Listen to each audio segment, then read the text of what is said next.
তোমাদের ক্লাস 11 সম্পর্কে একটা কথা বলা আছে, যেটা ভালো করে শুনি। ক্লাস 11 এ সবচেয়ে বড় জিনিস হলো যে ক্লাস 11 এ আমাদের সাবজেক্ট কটা সেটা জানতে হবে।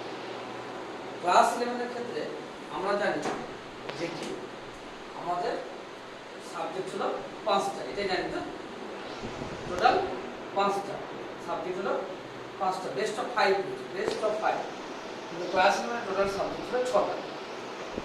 1 নম্বর, 2 নম্বর, 3 নম্বর, 4 নম্বর, 5 নম্বর, 6টা। বলবে স্যার এটা হলো একটা 4 সাবজেক্ট থাকে।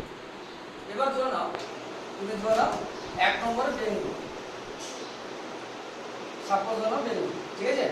হ্যাঁ, 2 নম্বরে ইংলিশ, তাই তো? ইংলিশ হলো, এই দুটো হলো কম্পালসারি, এই দুটো হলো কম্পালসারি, ঠিক আছে? এই দুটো হলো কম্পালসারি, ক্লিয়ার? এই দুটো কি কম্পালসারি, মানে বেঙ্গলি ইংলিশ সবার থাকে। সে সায়েন্স নিক বা আর্টস নিক বা কমার্স নিক, এই বেঙ্গলি ইংলিশটা কিন্তু থাকবে। এবার তোমাকে সাবজেক্ট চুজ করতে হবে। কটা সাবজেক্ট চুজ করতে হবে? 4টে সাবজেক্ট, 4টে সাবজেক্ট চুজ করতে হবে। এবার 4টে সাবজেক্ট দেখো, 4টে সাবজেক্ট এখানে আমি নাম দিচ্ছি না, কারণ এক একজনের চুজ এক এক রকম হতে পারে। সাপোজ তুমি ধরো 3 নম্বর সাবজেক্ট সংস্কৃত করেছো, 4 নম্বর সাবজেক্ট পলিটিক্যাল সায়েন্স করেছো, 5 নম্বর সাবজেক্ট এডুকেশন করেছো, 6 নম্বর সাবজেক্ট জিওগ্রাফি, সাপোজ, ঠিক আছে?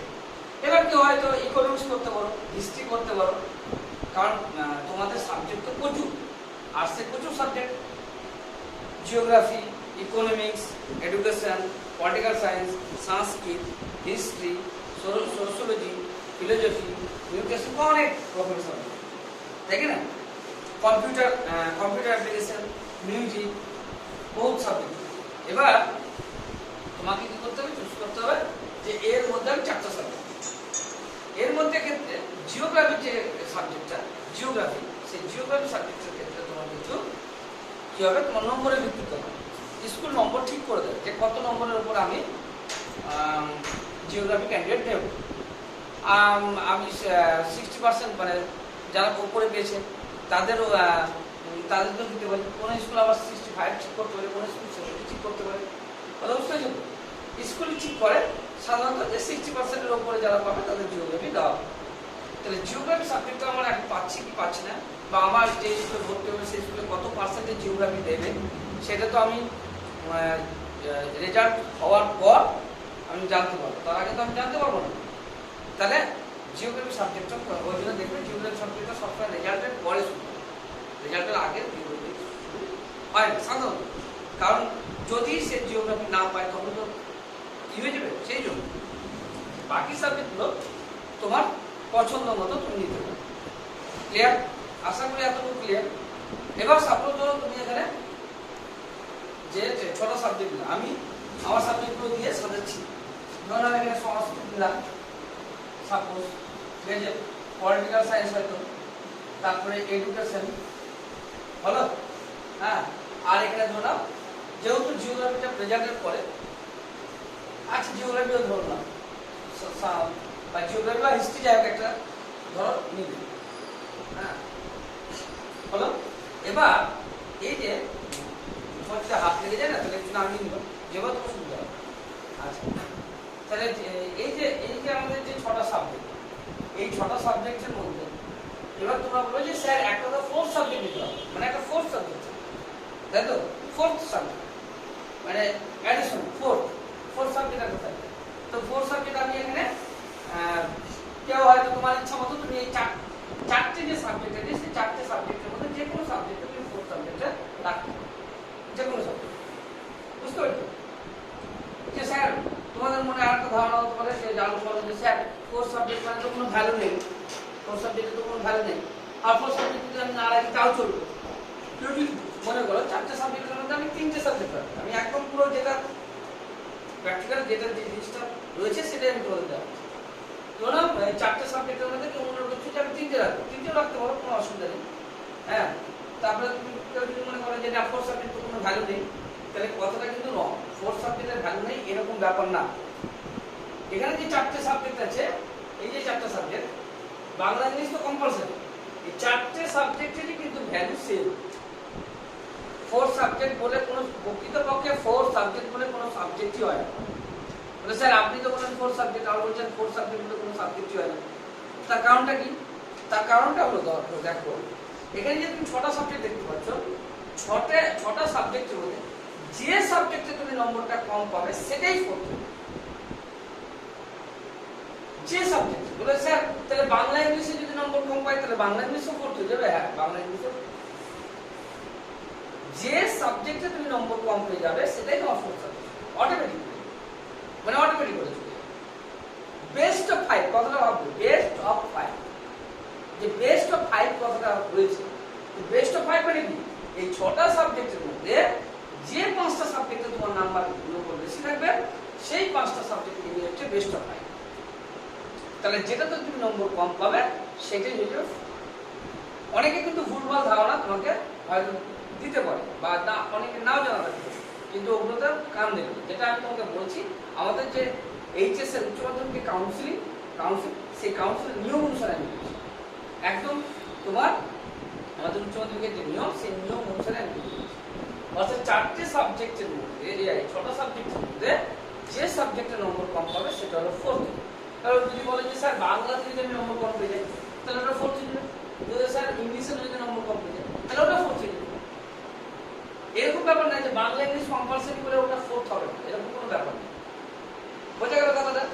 তাহলে আদৌ কি 4 সাবজেক্ট আছে? এবার বলে স্যার যেটা 4th হয়ে গেল, ধরুন স্যার আমি জিওগ্রাফি, আমার একটা যেরকম একটা ছাত্রী বাংলাদেশ স্কুলেরই ডিস্ট্রিক্ট ফার্স্ট হয়েছিল, এখন তারপর প্রেসিডেন্সিতে 1 নম্বর র্যাঙ্ক করে নেটে তোমার গোটা ভারতবর্ষে 1 নম্বর, সেই ছাত্রী বাংলাদেশ স্কুলের ফার্স্ট হয়েছে। আর্টসে নিয়েছে, সায়েন্সে নিয়েছে, সায়েন্সে করতে করতে 100-এর উপর না, 100-এ 100 করছে না, 100-এ 100 এরকম করে। তো যাই হোক, ওর যেটা ভালো লাগে। তো ওর কি হয়েছিল, ওর যে সাবজেক্টগুলো ছিল, আমাদের সংস্কৃত পড়তো, যে সাবজেক্টগুলো ছিল তার মধ্যে জিওগ্রাফি হচ্ছে সবচেয়ে কম, সব 90 উপরে দাও, আর জিওগ্রাফিতে 83টা পড়তো। তাহলে হিসাব মতো কোনটা 4th হলো? জিওগ্রাফি 4th ছিল। এবার সাপোজ ধরো যদি কেউ মনে করে যে যেটা আমার 4th হলো সেটা থেকে আমি অনার্স পাবো না, ধরো না তোমার মনে মনে ইচ্ছে যে জিওগ্রাফিতে আমি অনার্স পাবো, সাপোজ ধরো তোমার মনে মনে, এবার জিওগ্রাফি তোমার সবচেয়ে কম আছে, তাহলে কি তুমি কি অনার্স পাবে না? বা তোমার পলিটিক্যাল সায়েন্সের ইচ্ছা যে অনার্স, বা তোমার ইংলিশের ইচ্ছা অনার্স, বা বেঙ্গলি, যে কোনো একটা সাবজেক্ট, বা সংস্কৃত, যে সাবজেক্টে তোমার মনে মনে ইচ্ছা সেই সাবজেক্টটা ভাগ করবে।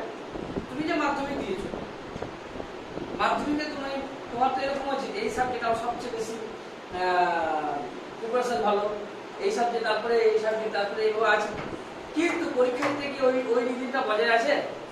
পরীক্ষা দিতে গিয়ে দেখা গেছে এরকমও হয়েছে যে সাবজেক্টে আমার প্রিপারেশন ভালো ছিল না, মোটামুটি ছিল, সেই সাবজেক্টে পরীক্ষা ভালো হয়ে গেছে, আর যে সাবজেক্টে প্রিপারেশন ভালো ছিল সেই সাবজেক্টের পরীক্ষা মনের মতো হয়নি, মানে আরো ভালো হওয়া উচিত।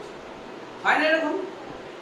পরীক্ষা হলে কোন সাবজেক্ট ভালো হবে এটা কিন্তু বলা খুব মুশকিল। এবার সাপোজ ধরো না তোমার ইচ্ছা হলো যে যেটা তোমার 4th সাবজেক্ট হয়ে গেছে, ওই সাবজেক্টে তোমার ইচ্ছে মনে হলে 2 বছর ধরে ভেবে এসছো ওই সাবজেক্টে আমি অনার্স করবো, ঠিক আছে? এবার তুমি 2 বছর ধরে ওটা ভেবেছো, ভাবার পরে তুমি দেখছো ওই সাবজেক্টে তোমার নম্বর কম হয়েছে, তাহলে তুমি অনার্স করবে না? পাবে। তাহলে কি সিস্টেম? তাহলে সিস্টেম হলো এরকম, সাপোজ ধরো না তুমি জিওগ্রাফিতে নম্বর কম পেয়েছো, যে তোমার ইচ্ছে জিওগ্রাফিতে অনার্স করবে, হ্যাঁ জিওগ্রাফিতে অনার্স করবে, তাহলে কি? তাহলে তোমাকে তখন কি করবে, যে সাবজেক্টে তুমি অনার্স করবে এটা যখন তুমি অ্যাপ্লাই করবে ইয়েতে কলেজে অ্যাপ্লাই করবে, সেই সাবজেক্টের নম্বরটা নেবে, অর্থাৎ জিওগ্রাফির নম্বরটা নেবে, ঠিক আছে?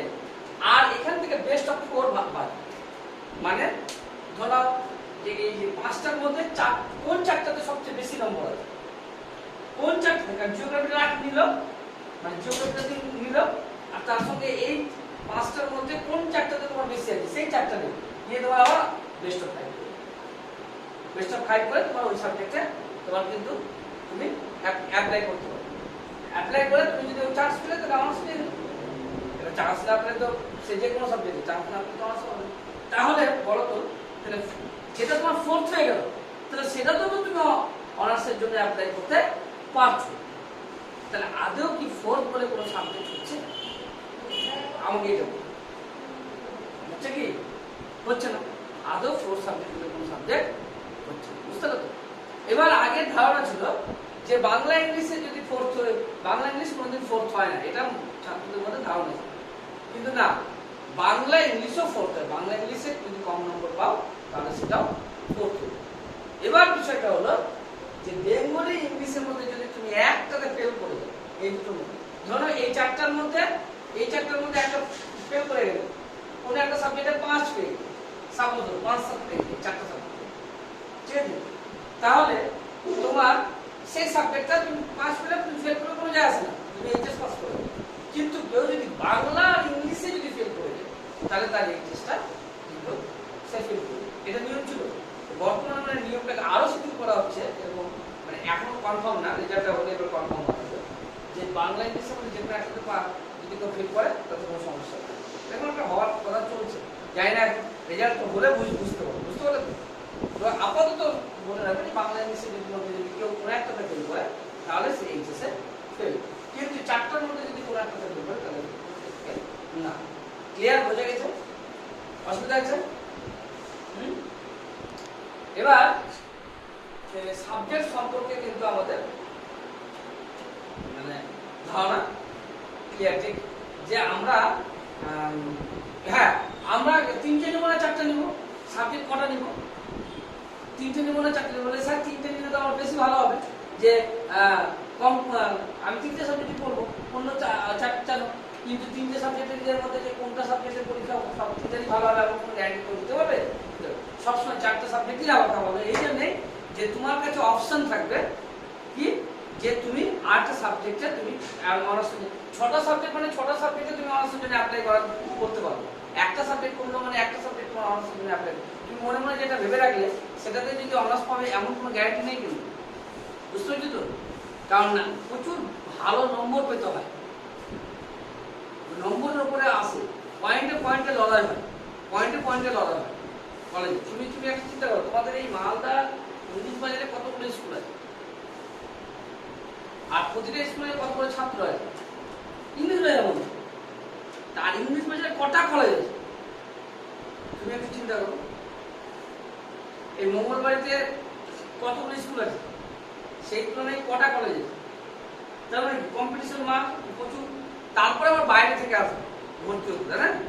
মালদা কলেজে ভর্তি হওয়া সবারই একটা থাকে যে মালদা কলেজে একটু ভর্তি হবে। তাহলে তোমার গোটা মালদা তো দূরের কথা, যে কোনো জায়গা থেকে, পশ্চিমবঙ্গের বাইরে যে কোনো জায়গা থেকে কিন্তু ওই কলেজে অ্যাপ্লাই হতে পারে। আর এখন অনলাইন সিস্টেমে তোমার কিন্তু অ্যাপ্লাই বাড়িতে বসে বসে তুমি করতে, বুঝতে পারছো কথাটা? তাহলে বুঝতে পারলেন যে আমরা যে সাবজেক্টগুলো কিভাবে আমরা চুজ করব। তাহলে আমরা কি কি সাবজেক্ট নেব সেটা কিন্তু আমরা মনে মনে ঠিক করে সেই সাবজেক্টগুলোকে আমরা, তাহলে আমরা বুঝে নিলাম যে আমার 4 সাবজেক্টগুলো আদৌ কোনো সাবজেক্ট হয় না, কারণ 4 সাবজেক্ট আমার লিখতে হবে, 4 সাবজেক্ট রেজাল্টে থাকবে কি, কিন্তু যেটা আমার কি হয়ে যাবে, যেটা আমার কম নম্বর পাবো আসলে হয়ে যাবে, আসলে তো না। এটাও ক্লিয়ার হলো। সাবজেক্ট সম্পর্কে যদি আমি তোমাদের ধারণা দিতে চাই, তাহলে সাবজেক্ট সম্পর্কে ধারণা হলে দেখো, বেঙ্গলি ইংলিশ তো কম্পালসারি, সংস্কৃত, পল সায়েন্স, এডুকেশন, এগুলো জিওগ্রাফি, এগুলো সবই কিন্তু তোমার স্কোরিং সাবজেক্ট। এই জন্যই যে এগুলোতে কিন্তু তোমার প্রচুর নম্বর, যেমন ধরো পলিটিক্যাল সায়েন্সে 100 এটা এমন একটা সাবজেক্ট এখানে 100। কেউ যদি মনে করে যে আমি বুঝতে ভালোবাসি, আর্টসের এতগুলো সাবজেক্টে কোনো সাবজেক্টের সঙ্গে সায়েন্স কথাটা যুক্ত নেই, কারণ ওই সাবজেক্টের সঙ্গে সায়েন্স কথা কেন? কারণ যারা বুঝতে ভালোবাসে, বুঝে করতে ভালোবাসে, তাদের ক্ষেত্রে কিন্তু মানে বুঝে করতে ভালোবাসে, তাদের কিন্তু এই সাবজেক্টটা ভালো। এই সাবজেক্টটা পলিটিক্যাল সায়েন্সটা সম্পূর্ণটাই বুঝে নিলে তুমি অটোমেটিক করতে। এই সাবজেক্টের একটা গুণ কি, এই সাবজেক্ট ক্লাস 11-এ বেশি করতে হয়, 12-এ কম করতে হয়। যত সাবজেক্ট দেখতে পাচ্ছ সব ক্লাস 11-এ কম করতে হয়, 12-এ বেশি করতে হয়। আর এই সাবজেক্টের ক্ষেত্রে কি, ক্লাস 11-এ তোমার কি করতে হয়, কম বেশি করতে হয় এই সাবজেক্ট, আর 12টা কম করবে হলো। অন্যান্য সাবজেক্টের ক্ষেত্রে কি, অন্যান্য সাবজেক্টের ক্ষেত্রে তোমাকে যে চ্যাপ্টার থেকে তুমি শর্ট কোশ্চেন বড় কোশ্চেন যে চ্যাপ্টার থেকে করছো সেই চ্যাপ্টারে শর্ট কোশ্চেন আসতে পারে, শর্ট বড় সবই করতে হবে। এই সাবজেক্টের একটা গুণ কি, যে সাবজেক্ট থেকে তুমি শর্ট করবে শর্ট কোশ্চেন আসবে, সেই সাবজেক্ট থেকে তোমার বড় প্রশ্ন আসবে। আর যে চ্যাপ্টার